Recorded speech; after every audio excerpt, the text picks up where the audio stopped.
2024 presidential contest between Kamala Harris and Donald Trump is more than just two ideologies competing over what should happen. It's two groups of voters that look out at the country, don't even agree on what's happening right now. Against that backdrop, an already close, effectively even contest draws even tighter. Trump is 1 point closer to Harris nationally than last month. The decisive battleground states also remain effectively even, a mere 1 point apart now. In the view of most Trump voters, hurricane relief is mainly going to people not impacted by hurricanes. And among them, there's wide belief in the claim that FEMA funds are going to people in the U.S. illegally. Most Harris voters think those claims are false, that funds are going to people impacted and relief efforts are moving about the right speed. On the economy, which often reveals partisan-driven differences, Trump voters overwhelmingly call it bad. At the same time, most Harris voters call it good, even if that's somewhat subjective. There are differences between the camps and what they see on other related measures. Trump voters are less apt than Harris voters to say the stock market is up for the year, and less likely to say the U.S. has added jobs of late. But for voters who express a direction, net balance in both camps is a higher market and more jobs. Perceived implications of that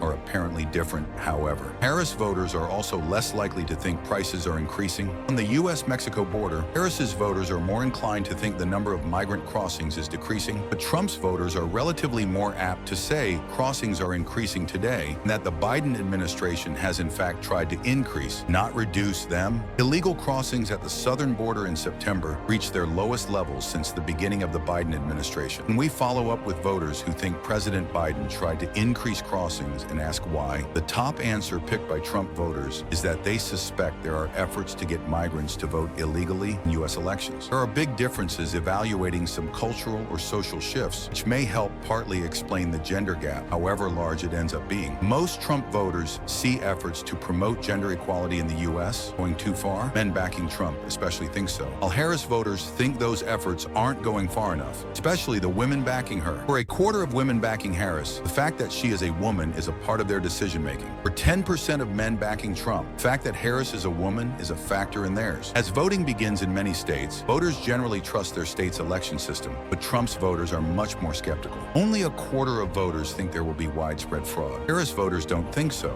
but nearly half of Trump voters do. Amid all of this, half of Trump voters want him to challenge the election results if Harris wins. Most of Harris's backers want her to accept the results, no matter who wins. Amid all this, it is perhaps little surprise that neither candidate can affect large swings. The national preference between the two is still essentially even, as it has been since August, with a 1 point move back toward Trump both nationally and in the battlegrounds composite. Behind that, independents have shifted a little now toward Trump. Black voters are still voting heavily Democratic, as in past years, right now supporting Harris at the same rate as they did Mr. Biden in 2020. However, the likelihood of turnout for black voters lags that of white voters, suggesting perhaps there is more for Harris' campaign to do in activating these voters. Neither candidate has the edge on the ability to handle a federal response to natural disasters. Just about a third of voters have a lot of confidence in either Harris or Trump on this. As we head into the final stretch of this historic 2024 presidential election, it's clear that the nation is deeply divided, not only by ideology, but by the very reality people perceive. With Kamala Harris and Donald Trump neck and neck, and voters split on everything from the economy to immigration, this contest is shaping up to be one of the most closely watched in history. The stakes are higher than ever, and as the ballots roll in, the country waits to see which vision for America will prevail. Stay tuned and make sure your voice is heard, because this election could come down to just one vote.